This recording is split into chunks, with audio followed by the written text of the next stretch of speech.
Hello, everybody. I'm Anaji, and this is FMV Reviews. Seems like life's testing me, getting a lot of stuff thrown my way in terms of technical difficulties, but now I'm back. And I wish it was for a movie that was better, but unfortunately, we had to talk about the little things. I'm just going to say right off the top that I'm going to spoil this movie. I'm not really going to hold back. If you want to know what my score is, it's a 6 out of 10. So, yep, it's one of those movies. It's kind of a shame. You can add it right to the pile of the January movie clunkers. I had hoped, when I saw the trailer and I saw a moody detective thing starring Denzel Washington and my boy Rami Malek going after Jared Leto, I was down, man. I was down. But unfortunately, the movie did not deliver on the trailer. So, yeah. I'm going to try to talk about some things that I liked about the movie at the beginning of this review because I don't really have a whole lot good to say about this movie. So, let's start with I think the movie looks good. It's done by the cinematographer named John Leonard Schwartzman. He did a really good job. I kind of went through his filmography, and he's worked with this director before, Jan Lee Hancock. And Lee Hancock's done stuff like The Help and Green Book. Yeah, that movie. But yeah, the movie looks good. It's lit well. I definitely had, if young 20-something-year-old me saw this, I don't know if I would have liked this movie more, but I would have probably been more distracted by how good the movie looks. So I'll give it that. And the only other good thing I'd probably say about this movie is that, and this feels weird to say, Jared Leto is actually probably the most enjoyable part of this film. He just brings a life to the movie that I don't even really know if it's because he's doing such a great job or he's doing anything different than like he usually does, but his character is the most dynamic and full of life, which is such a weird thing to say, but yeah. All right, Jared Leto, hey, here's some props, man. Hopefully you'll be coming back from the whole Joker debacle. Hopefully you come back from that. So now let's just get into it. I'm gonna kind of go by. Yeah, I'm just gonna go by how I feel. Here we go. So, like I had said before earlier in the film, I had said that I was looking forward to it because Denzel Washington was in it, and my boy Rami Malek was in it. Right, those two powerhouses working together. I was looking forward to that. Unfortunately, this movie does nothing with it. Really, I don't even really think they're in the movie together. But it's not the way you would hope. It's not the way you would hope. And I definitely can say I don't think Denzel is hurt by this as much, but I think because the script and the direction's not that great, Rami Malek does not come off very good here. I'm a big fan of his because of Mr. Robot, which, to be real, I'm starting to wonder if what's happening to Rami Malek is that it's kind of the thing that happened to Bryan Cranston after Breaking Bad, where when you see this actor in a series that really shows off their strengths, and then you see them in other properties where maybe they don't know the actor as well, or they just, maybe the scripts just aren't as good, you start to realize how much of the actor's performance is severely affected by the writing and the direction, and Rami Malek does not come off too great here, which it hurts my soul to say that. Denzel does fare better, but I mean, it's Denzel, right? Denzel's not going to let you make him look foolish. So Denzel is good, he's solid, but unfortunately the script does not give him much to do. Not really, at least from what I could tell. I mean, he's trying, he's doing his Denzel thing, but this movie, the script is kind of we'll get to that later. I also thought there were some odd technical things in the movie, mostly with the editing. Not all the time was it something that was odd, but there's this. Okay, this is the thing that comes to my mind. So there's this sequence where Denzel goes over to Rami Malek's house and he like meets his daughter, and there's this edit that happens that I don't know why it's so awkward here. You watch it real quick. You watch it real quick. Adep. Hi. Hi. I'm Precious. That's Mr. Deacon, Chloe. How do you do? Very well. You see what I mean? I don't know why they did that edit to show that the daughter had entered the room. I don't know why you had to cut to so many shots. You just hang that back in a wide, baby. You just hang that back in a wide. Let that smoothly go into it. But I mean he's a director working in Hollywood, and I'm not. So what do I know? I'm just giving you my opinion. But yeah, I just thought that was kind of odd. And the movie, I feel like the movie has other moments like that too. I'm not gonna rewatch this movie. I'm just telling you right now. Like, you know, some of the reviews you've seen me do before, I'm going through it and finding little clips. This is not gonna be that one. I'm not gonna do that with this one. But yeah, so now finally we can get closer to some of the problems that I have with this movie, some of the deep problems. Okay, I have to say it. So this script was written in 1990 by this director, so he's held onto this script for like 30 years, and unfortunately it feels like a movie from 30 years ago. You know, in the 90s you had this big boom of these serial killer movies that started happening. You know, they started like Morgan Freeman. I mean, for real, Morgan Freeman. I mean, Seven is a big one, something that clearly influenced this movie. And just, yeah, all the serial killer thrillers that were kind of happening at that time.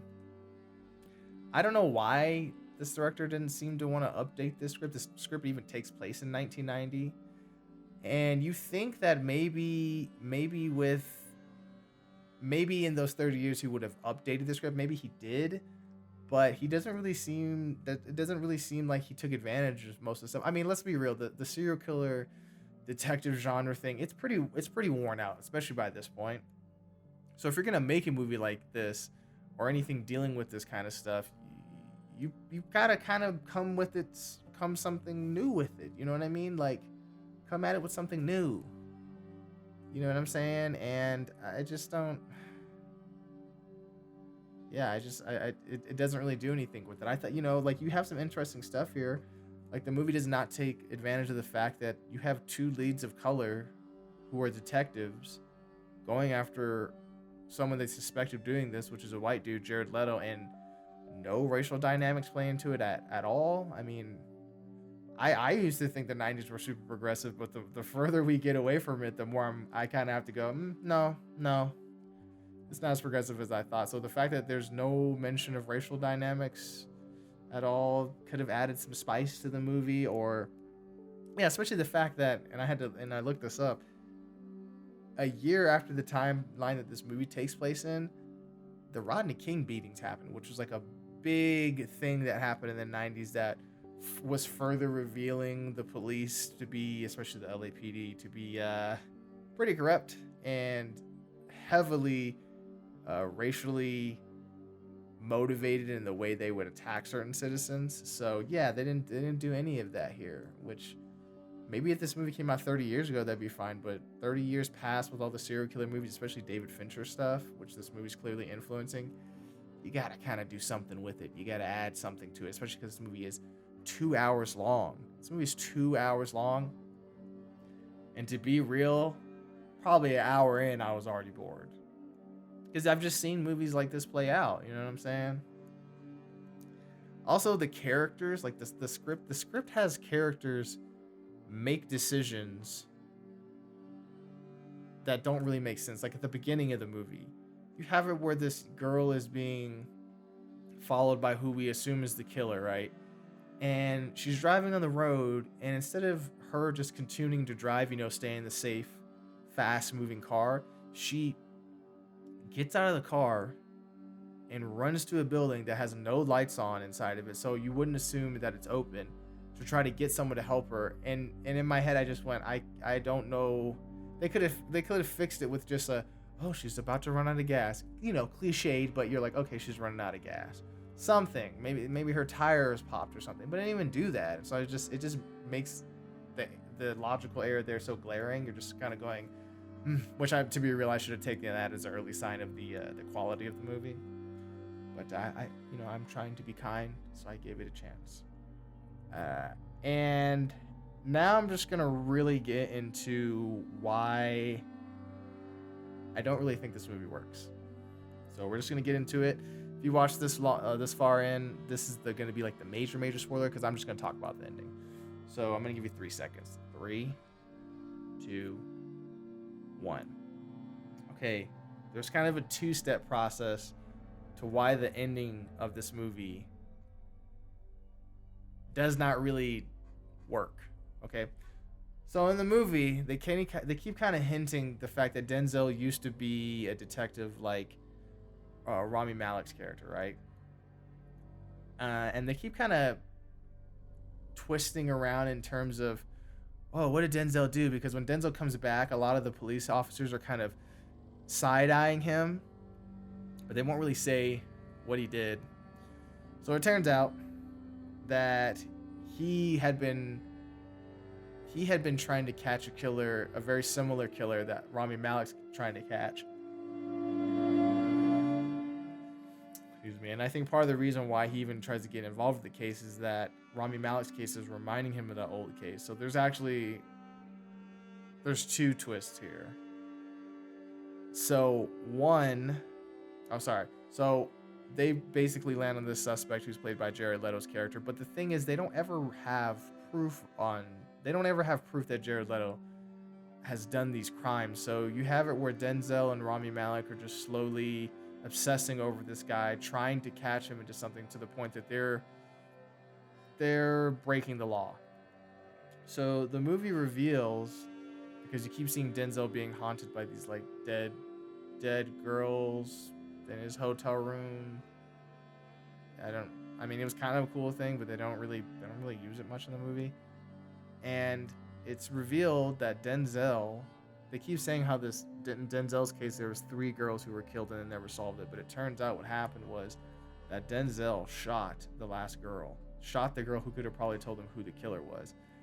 And not only that his colleagues helped him cover the murder up and put her down as another victim of the serial killer. I know what you're thinking. Don't worry, I'm going to get to it. So then now, in current day, Rami Malek and Denzel are honing in on Jared Leto's character, even though they don't have proof. They don't have any actual proof other than he looks creepy and he's Jared Leto. But then Rami Malek ends up getting in a car with Jared Leto's character because Jared Leto says he knows the girl that the girl that is missing that Rami Malek's looking for. So they drive out in the middle of the desert. Rami Malek gets in his car too. That was another logical thing where I just went, why would you do that? So they drive out in the middle of the desert, and then Jared Leto pulls out a shovel and is like, okay, I buried her there. And he has Rami Malek digging, and Rami Malek doesn't find anything. And he has Rami Malek dig a couple of holes, and he's mocking him to the point where he basically says, like, man, you don't have any evidence on me. You have no proof that I did this. And in a moment of frustration, Detective Rami Malek hits Jared Leto in the head with the shovel, killing him. And at this point, Denzel has caught up to them because Rami Malek got in the car when Denzel was at the coffee shop getting coffee. But Denzel's there at this point now, right? So what happens is Denzel goes, okay, you go bury the body, and I'm going to go back to his apartment and see if I can find evidence and look for evidence that Jared Leto's their guy. I know what you're thinking. Yeah, because remember, these are 2 cop characters. These are 2 police officers. So Denzel goes to Jared Leto's apartment and puts all a bunch of stuff in trash bags. Looks like he did some really serious cleaning. Maybe I can get him to come clean my apartment. I don't know. Maybe I need the Denzel treatment. But basically, Denzel comes back after packing up Jared Leto's apartment, and Rami Malek has not put Jared Leto in a hole. Instead, what has happened is Rami Malek has gone crazy because he needs proof to know that he didn't just kill an innocent guy, and has dug up a bunch of holes around the area and has not found any bodies. So they end up burying the body, and then Denzel and Rami Malek basically decide to lie about the fact that they killed this guy who they had no proof did anything and cover it up. So I know what you're thinking. I know what you're thinking. Yeah. But it gets even, I guess that's not even the final twist. So they flash forward and Denzel is going through the evidence that he had now he's back at his house, which is in the middle of the desert, and he's burning evidence. And they cut to the fact Rami Malek's home with his wife and kid, and Rami Malek is clearly haunted by the illegal thing he did. He's a police officer. But he gets a note from Denzel saying not to be an angel. It's the whole thing in the movie. It's not really that deep. But inside of that package is this red, like, hair clip thing that the missing girl had, and it's in there. And it gives Rami Malek peace of mind because he's like, oh, okay, so Jared Leto, this must have been evidence that Denzel found in Jared Leto's apartment. So he is the killer, right? But it turns out that Denzel just put that in there to make Rami Malek feel better about the fact, and I'm going to say this very clearly, about the fact that they killed a man who they thought might be a killer, but had no evidence that he was the killer. So, for all we know, he was an innocent man. So they killed an innocent man as police officers, and then instead of turning themselves in for the crime they did, covered it up. That is a plot point in the big twist of a cop movie coming out in 2021. Now, I know this movie should not be affected by the context that it was released in, but let's be real. Even before this, they probably shot this movie about a year, maybe a year and a half ago. There was already like the BLM movement and stuff. But when the main part of your movie, are two cop characters killing someone innocent and framing them in the social context that we're in right now in America, yeah, that plot point is just not, it does not go over well. I've been watching a lot of series on YouTube about Copaganda, or how as an American we're shown a lot of TV shows and movies with cops as heroes, and how it like implicitly kind of makes it where when cops do things in real life we let it slide because it reminds us of cops in movies and stuff that we like. I know we like people like Mel Gibson's character from Lethal Weapon and John McClane and stuff, but you don't really want a cop acting like that in real life. You don't want vigilante cops, no. Or like a Dirty Harry. You don't want that. You really don't want that. You want your cops to be straight-laced and by the book and get the job done. This is not a good ending for this movie. And to be real, it's one of those twists where it's just kind of,